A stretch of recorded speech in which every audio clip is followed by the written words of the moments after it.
everybody, and welcome to another episode of Landscape Marketing Secrets. Today, we are going to talk about the secret of having job descriptions and employee mastery ladders. So some of you might be asking, what the heck are those? Hopefully you all know what a job description is, but I'm curious how many of you actually have one. Job descriptions are not just for hiring, and that's a common misconception, or just the fact that most people use it just to bring someone in.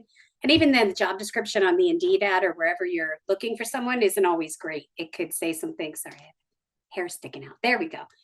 It can say something like, these are the things we're looking for. Qualifications: must be able to lift 50 pounds, must be able to have a valid driver's license, blah, blah, blah. And all that's great.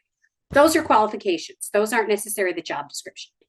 The job description is what they're going to be doing, what the skill set is for the job, but more importantly, what their responsibilities are going to be. And one of the many reasons this is so important is, first of all, it helps you recruit and it helps you get the right person. Right away, if you're explaining what you're looking for, you're going to have a better chance of finding that person.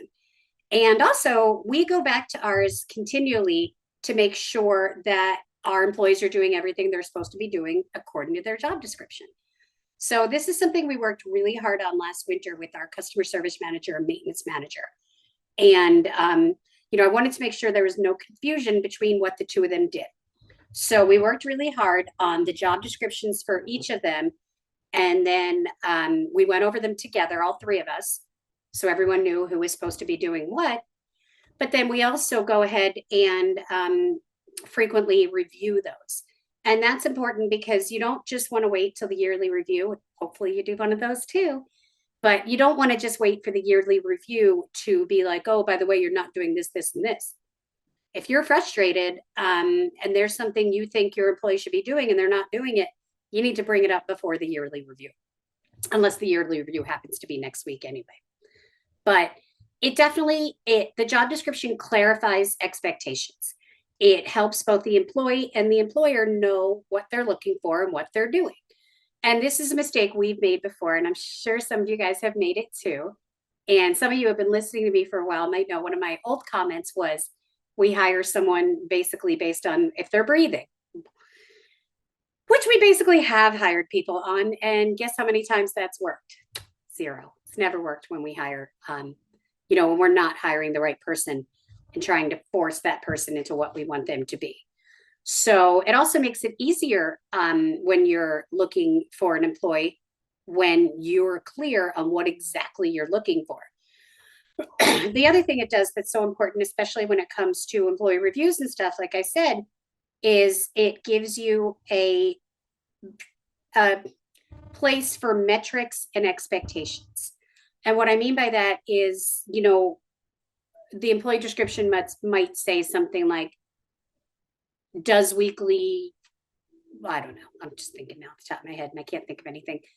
Does weekly profit and loss statements, does blah, blah, blah, handles communication between the client and the owner, whatever it is. And then you can then make sure that those things are being done on a regular basis. And everybody knows, the employee knows what's expected of them. And you know what you expect them to do because it's on the job description. And this is really important in our industries because there have been situations, like I said, where there might be a great person. And, it's usually he, not always, but we've had some females too. But the employee usually doesn't work out. And, of course, as an employer, I always blame the employee. But a lot of times, it's most likely not their fault. It's that it wasn't a good fit. And literally, it just wasn't a good fit. And it could be because our expectations were unclear and therefore we hired the wrong person. So speaking of that, some of you might say, as I said when I first did it, is what the heck? First of all, what is a mastery ladder? And secondly, what's the difference between the two, between a mastery ladder and a job description? So for me, a job description starts when you're looking for an employee. You put it together before you're looking for the employee, so you have an idea of exactly who you're trying to reach and what you want them to do. And then based on that, you write the ad and then, look for people that fit that description, and not just breathing isn't enough, unfortunately. Bummer. It's never worked for us. Trust me, they all breathe, but anyway, no, nothing further said on that. So the point of a mastery ladder, and yeah, definitely, I was going to say in the employee job description as well, but more the mastery ladder, it takes away confusion, frustration, and misunderstanding about goals and growth for the employee. And it's also really important, like at least for us, because we have two employees who I guess came in pretty close to each other.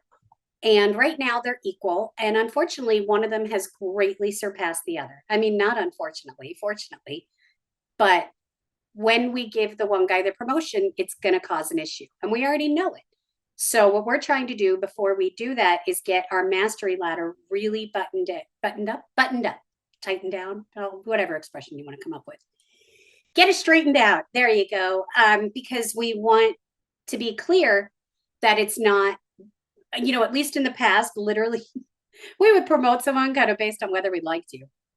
So needless to say, we never kept people. And a huge reason why we never had a great cohesive staff is because we weren't clear on what our expectations were. And the mastery ladder helps each employee see what's expected from them at each level. So for us, we start at, we have to come up with cool names, but right now they're level 1, level 2, level 3. Level 1 is basically the starter level. Level 2 is you have to be able to drive our trucks and be insured by our insurance company. I mean, I have a whole list. You have to be able to run the dingo, run the machines.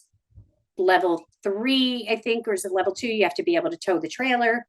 You have to be able to run a transit, which is level 1. You have to be able to read a blueprint, which I think is level 3. So you see what I'm saying? All these different items are different job levels. And with that comes different salary. And also, it really, really, really helps employees understand where they need to go to get to the next level. So it's not just, well, you didn't promote me, or you didn't do this, or I feel like you like X better. It's more that, no, you haven't, and this also makes it easier to understand that for everyone, it's based on their efforts, not on someone else's. So just because X is being promoted doesn't mean Y gets promoted because Y hasn't done the items on his mastery ladder. So the mastery ladder is really, really important because it truly reduces turnover. It helps employees know where they're going, what the next steps are, and how to get there. It also makes sure that and then each item as we get to it says everything, in the category above plus, to make sure they still do those things. For us, before and after pictures, putting video, we have a situation where one employee tends to post the videos and pictures and the other one's like, well, he did it for me. And my point is, if they're separated, they each have to know how to do everything. So again, nobody in our company works just as a team, because what happens if you lose one of those team members? Everyone needs to be able to step in and do the full responsibilities under the mastery ladder, not just your half, which is really important. It also, I'm looking at my notes, that's why I'm looking down. It also leaves a clear path for your employees to understand how they can grow. It shows them, okay, so I need to learn to tow a trailer. We had one guy years ago who needed to work on the machines. So after work, he would stay a little bit and practice on the machine at the shop, which was great. But he understood what it was he needed to do to get to the next level. So it was kind of, clear to him his path. And when a path is clear and you know where you're going, you're more likely to stay. And unfortunately, that was one of our favorite employees ever that we did lose. And a huge part of it was we weren't clear on his future. And, completely our fault. We didn't have the mastery ladder. We didn't have a great job description at the time. We just kind of arbitrarily promoted him, but he didn't know what that meant. And we didn't either. So, when I hear people say, oh, all employees are terrible right now, no one knows what they're doing, take a look at yourself too. And it's a very hard lesson to learn. And this is what our business coach does to us all the time. Because I'm always like, well, this, blah, blah, blah. And she's like, well, did you explain it? No. Well, did you put that on their job description? No. Well, okay, was it in their employee manual? No, it wasn't anywhere. So, it's hard to get frustrated when you haven't been doing your job. So both of these items that I talked about, both job description and mastery ladders, are things you can do to help attract and maintain and grow your employees. And how do they differ? Again, one is a job description based on their current duties. The other one is a mastery ladder that shows the different levels. Once they do something and they get to the next level, it explains what they have to do to move further. And sometimes I know some companies even say you have to be at this level for a year. So it can be, it's not like you can't achieve all your goals. We had this one employee once. Oh my God, he was our neighbor. He was an Eagle Scout, which to this day we don't know how, because we're so stupid. We're like, oh, he's an Eagle Scout. He must be a great employee. Okay, great, good going, realities. He wasn't. He worked for us literally 2 weeks, and he's like, "Can I be a manager? Can I be a foreman? Can I drive the trucks? Can I?" We're like, "No, you." But we didn't have a mastery ladder at the time, so instead it was just being super annoyed because one time I don't know how to explain, but he just wasn't the brightest, wasn't the sharpest tool in the shed.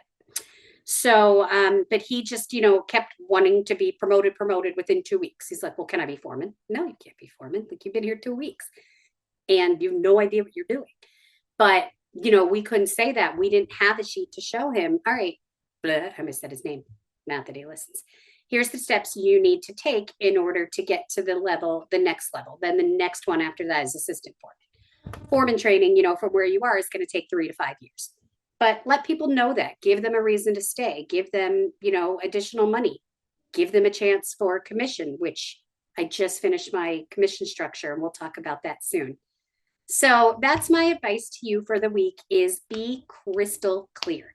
As clear as you can be, and that's really going to help you get employees, keep employees, and have happy employees. And all those equal better profits and a better work environment for you. So hopefully this was helpful. As always, please like, listen, and subscribe to my podcast. Welcome to text me anytime, 215-805-8257. Thanks, everybody, and have a great week.